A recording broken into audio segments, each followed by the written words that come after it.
पिछले जब से हम लोगों ने इस बैंक को ज्वाइन किया है तब से हम देखते आ रहे हैं युवाओं से संबंधित मुद्दे, चाहे वो लगातार होने वाली नई भर्तियां हो जिसमें और भी हमारी उम्र के युवा इन बैंकों को ज्वाइन कर सके और हमारे कंधे से कंधा मिलाकर इस बैंक की प्रगति में अपना योगदान दे सके, उनको वंचित किया जा रहा है। हमें समय पर मिलने वाली प्रोन्नति, मुझे आज भी वो दिन याद आते हैं 2018 में जब हम आंदोलन किया करते थे तो हमारे मुद्दों में एक मुद्दा हुआ करता था कि प्रोन्नति के जो वर्ष निर्धारित किए गए, कितने वर्ष बाद एक स्केल से दूसरे स्केल में बंदा प्रोन्नति करेगा, उन वर्षों की लड़ाई हम लड़ा करते थे कि जो 6 वर्ष का क्राइटेरिया है उसको किसी तरह 4 किया जाए, 3 किया जाए, 2 किया जाए। आज इस सरकार और प्रबंधन की कुटिल चालों से हम इस स्तर पर आ चुके हैं कि आज हम केवल करबद्ध निवेदन इतना कर पा रहे हैं कि किसी तरह आप हर साल प्रमोशन निकाल दीजिए, बस चाहे 6 साल वालों का निकाल दीजिए, चाहे 10 साल वालों का निकाल दीजिए। हम इस स्थिति में आ चुके हैं और अगर यूं ही खामोशी बरकरार रखी तो हम इस स्थिति में आ जाएंगे कि हम करबद्ध निवेदन के बस इस बात का कर रहे होंगे कि अगले माह तक मुझको नौकरी पर रख लीजिए, मुझे नौकरी से मत निकालिए। क्योंकि यदि पूंजीपतियों का निवेश आ गया, श्रम कानून आपके किसी काबिल नहीं बचे, तो वो पूंजीपति जो डायरेक्टर बैठे हुए बोर्ड में बने बैठे हैं, वो सिर्फ आपको एक नोटिस जारी करेंगे कि आपका अगले 3 माह का वेतन आपके खाते में भेज दिया गया है। 3 माह के बाद बैंक को आपकी आवश्यकता नहीं है। हमें दिखानी पड़ेगी एक चुटता। हमारे बहुत से साथी इस बात को सोचकर हड़तालों में शामिल नहीं होते कि क्या हो जाएगा हड़ताल करने से। दोस्तों, हम उस उम्र के दौर से गुजर रहे हैं जब सब अपने परिवार को एस्टैब्लिश करने में लगे हुए हैं। सबने अपने नए नए घर बनवाए होंगे।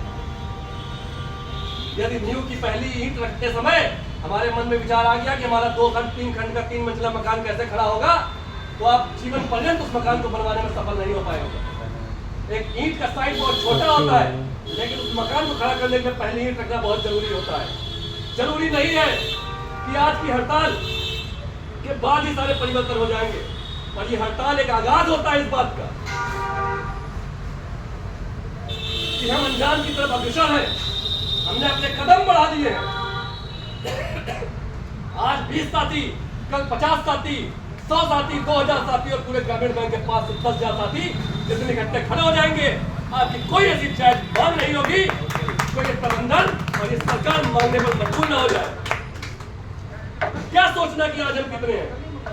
आज तक इतिहास उठा के देख लीजिए, जब भी कोई चला है तो पहले एकला चला है, उसके बाद कारवां जुड़ता चला है और उस कारवे ने बड़ी बड़ी सूरतें बदल दी। आज हम यहाँ 20 साथी 15 साथी बैठे हुए हैं और भी साथी हमारे हड़तालों पर किसी कारणवश हो सकता है आज हमें ज्वाइन न कर पाए हो, लेकिन इस हड़ताल को ये मानकर घर न बैठे कि क्या हो जाएगा। थोड़ी थोड़ी आवाज, छोटी छोटी आवाजें जब बुलंद होती हैं तो बड़ी बड़ी मंजिलें थरथरा जाती हैं और हम वो करने में सक्षम है। हमने पूर्व में करके दिखाया है। यदि मैं और मुद्दों की तरफ जाऊं तो 2018 में एक ऐतिहासिक फैसला आया कोर्ट का, जिसमें 2010 के पूर्व के हमारे जो भी पुराने साथी थे उनको पुरानी पेंशन बहाली कर दी गई। इस बात पर मैं बहुत प्रसन्न हूं, मेरे सारे युवा साथी प्रसन्न हैं कि हमारे बुजुर्ग साथी जो 2010 के पहले रिटायर हुए, 2010 के पहले जिन्होंने बैंक को ज्वाइन किया था और जो अब इस कार्यकाल में रिटायर हुए, वो एक सम्मानपूर्वक जिंदगी, सम्मानपूर्वक जीवन यापन कर पा रहे हैं क्योंकि उनको पुरानी पेंशन मिल रही है। मैं प्रसन्न हूं इस बात से। किंतु 2010 के बाद आए हुए हमारे साथी क्या अनाथ हैं? उनको पुरानी पेंशन क्यों नहीं?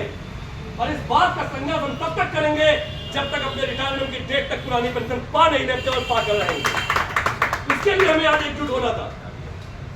हमें मंचों की आवश्यकता है। यार ये ग्रामीण बैंक का सबसे बड़ा संगठन आपको हर मुद्दे पर एक मंच देता है। आइए मंच पर और इस सरकार को, इस प्रबंधन को इस बात से आगाह करिए।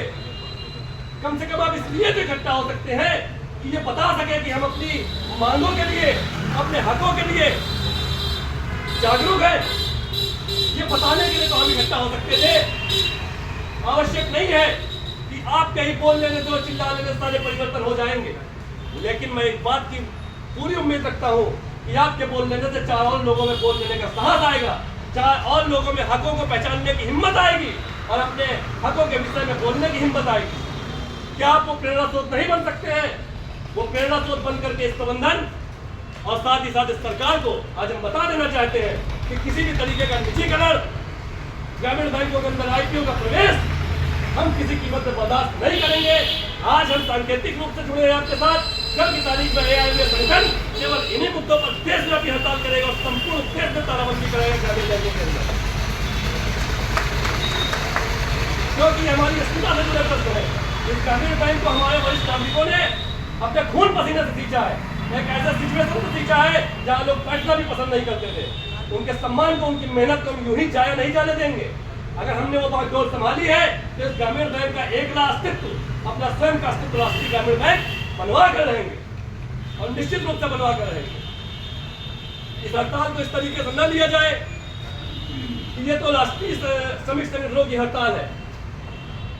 श्रमिक संगठनों की हड़ताल का जो प्रमुख मुद्दा है वो हमसे जुड़ा है, क्योंकि श्रम कानूनों में जब भी परिवर्तन होगा तो आप भी अपने बैंक के अंदर ट्रेड यूनियन चला रहे हैं और ये ट्रेड यूनियन केवल एआईआरबीएस संगठन नहीं चला रहा है, बड़े बड़े दावे ठोकने वाले अन्य समानांतर संगठन भी इस बैंक के अंदर अपनी